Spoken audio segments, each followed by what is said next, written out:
Welcome to this explainer. I am incredibly excited to share this journey with you today. We're stepping right into an ancient world to take a deep, highly focused dive into the profound moral lessons of the Taoist immortals, the Xian. Now, we often hear about these figures as magical beings who just fly around on cranes or turn stones into gold, right? But the source texts reveal something far more grounded and, honestly, so much more fascinating. We're going to explore the strict moral landscape that actually defines these beings, stripping away all those magic tricks to reveal the raw human character right beneath the surface. Okay, let's dive right into this. There's a foundational quote from Weibo Yang in the Kantong Qi that says, 我命在我不在天. My fate is in my own hands, not in heaven. This is literally the bedrock of everything we're about to cover. This powerful quote just shatters the whole illusion of divine intervention. It completely removes the idea that we can just sit back and hope the universe or some celestial bureaucracy is going to swoop in and save us. Instead, it places the ultimate moral agency squarely on our own shoulders. To be a seeker in this tradition means you actively build your own destiny through your daily choices. So before we meet them, we kind of need to completely redefine what a Xian actually is. They are not merely magical immortals acting as abstract forces of nature. Every single Xian is a person. They have a specific temperament, they carry a deep wound, they have their own unique joys, and crucially, they have a test for you. Befriending them isn't about demanding magical spectacles. It follows the exact same laws as human friendship.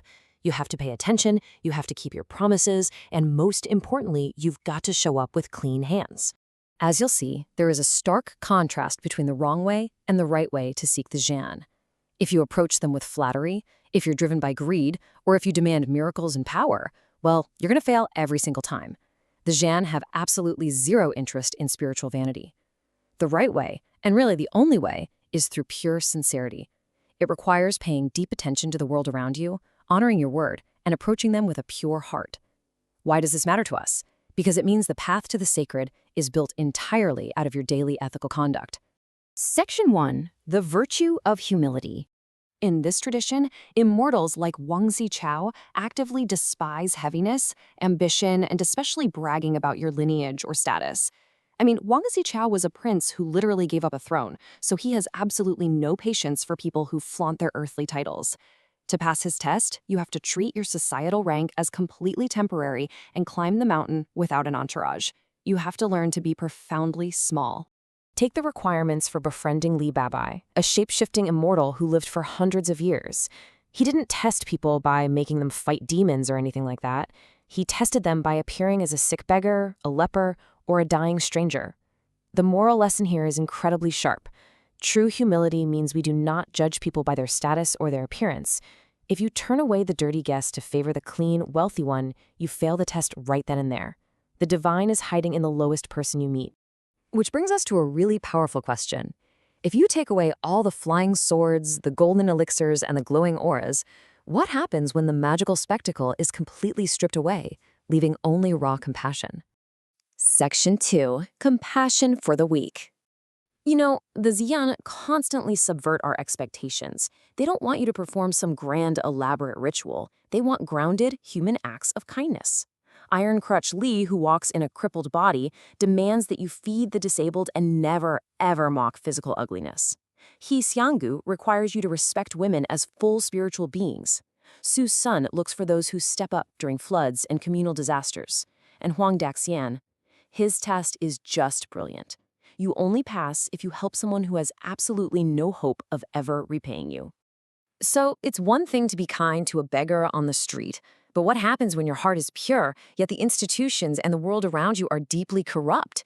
How do the Shonen expect us to handle power and injustice? Section 3. Integrity and Justice. There is a strict, undeniable taboo here. Never protect the powerful over the powerless. Cao Guoju was actually a nobleman who abandoned his corrupt family to become an immortal of justice. His golden rule is that you must use whatever worldly power you have to protect those who have none.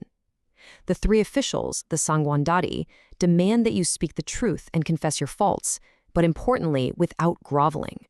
And Taibai Jingsing requires complete honesty with yourself. No flattery, no self-deception. You have to be real. Then we have Mahagu, a gentle goddess of time, who is said to have watched the Eastern Sea turn to mulberry fields 3 separate times. Her presence teaches us that true integrity honors the natural cycles of age. Her strict moral command is that we must never mock the old, nor the young. In a world that is completely obsessed with youth and power, honoring the natural timeline of human life is an act of profound moral integrity. Section 4. Stillness and Simplicity. So, how do we practice this internally? Well, Wang Fengping tells us to just sit quietly and stop chasing miracles. Laozi, the root of it all, instructs us to practice wu wei, non-action, to speak less and be as soft as water. These immortals view ambition, anxiety, and hurrying as literal poisons to the soul. If you demand immediate results, you completely break the connection.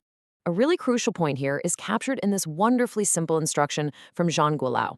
Waste 1 beautiful hour doing nothing. I mean, think about how subversive that is in our modern hyper-productive world. It is the ultimate test of simplicity. Can you just be? Can you exist without needing to constantly prove your worth through action? Section 5. The map is within. For centuries, people have chased the physical myth, right? They tried digging tunnels into mountains, looking for hidden caves, or drinking alchemical potions like mercury, thinking it would make them live forever. But the source texts emphatically state the moral reality. The true sacred network of the Dongtian Fudi, the grotto heavens, isn't a physical place you can map with drones or satellites. It's a landscape made entirely of your character, your daily moral choices, tending the sick, and keeping your promises. Remember that each of the immortals we've discussed today represents a completely different kind of friendship. Some are tricksters, some are stern judges, some are quiet hermits, but they all fundamentally demand the exact same thing from us: a listening heart, clean hands, and absolutely no demand for power. I want to leave you with this final provocative thought from the texts. 洞天福地皆在心中. The grotto heavens do not need to be entered. They will already be inside you. The grandest spiritual journey you can take isn't a flight to some mythical mountain.